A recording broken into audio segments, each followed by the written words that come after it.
dapat gawin kung nahuli mong may iba ang jowa mo. Number 1. Iiyak mo muna ang lahat at huwag mong sisihin ang sarili mo. Alam mo kasi pagka nangaliwa, si Mr. o si Mrs. iniisip, baka may problema sa akin. Oo, diba? parang meron ba akong pagkukulang? Oo, huwag Ganyan. niyong sisihin ang sarili ninyo. Number 2, maghanap ng ebidensya sa phone at sa social media.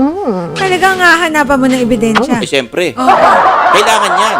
Ebidensya kasi kung aakusahan mo na may number 3, may kabit, or may other woman or other man, kailangan may ebidensya. Okay. 'Di ba?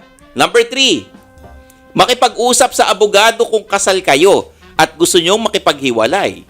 Kung jowa pa lang, kausapin mo ang pamilya or kaibigan mo kasi kailangan mo ng support group. Of course. 'Di ba? Siyempre, kailangan mo Oo. ng mapagsasabihan na kaibigan yung mapagkakatiwalaan mo. At kung kayo ay kasal, si attorney. Siyempre, Parang kung ginawa gusto mong niya. makipaghiwalay. Parang ginawa ni Tom. Hindi ko alam yan. Oo. Nag-announce sila kanina eh. Number 4, hulihin sa akto para walang lusot at pwede mong sampalin. Wala namang kunyari, sampalan. nagulat Ikaw ka. madami kang galit sa katawan. Halimbawa, nakita Oo. mo, nasa mot-mot, magkapato, talagang aawayin mo, di ba? Talagang mag-iinit ang dugo Grabe. mo. So, Okay. pwede. Hulihin mo sa akto para walang lusot. Diba? And number 5, kausapin ng jowa o asawa ng maayos, saka mo biglain at makipaghiwalay ka. Hindi, kunyari mahinaon ka, mabait ka, di ba? Parang mas makukonsensya yung partner mo. Ikaw, hindi naman Hindi, mabait, mahinahon ka. Pakainin mo, ilibre mo, tapos biglang Grabe. makikipag-break na ako. Ayoko na dahil nahuli kita. Ang akin naman ay mga dapat gawin kung ikaw ay makikipagbalikan sa iyong jowa.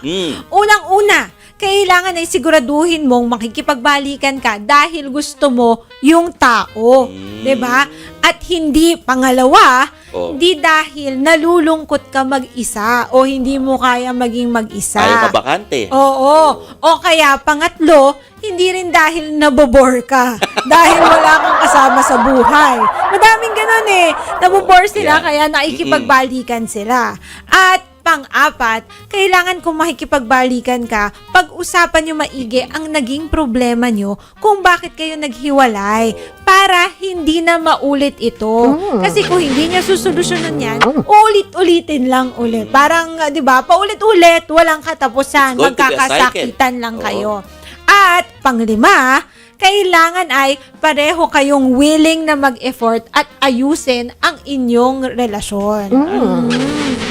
Yan po ang aming top 10 feels ngayong gabi. Mga dapat gawin kung gusto mong balikan ang iyong jowa at mga dapat gawin kung nahuli mong may iba ang iyong jowa.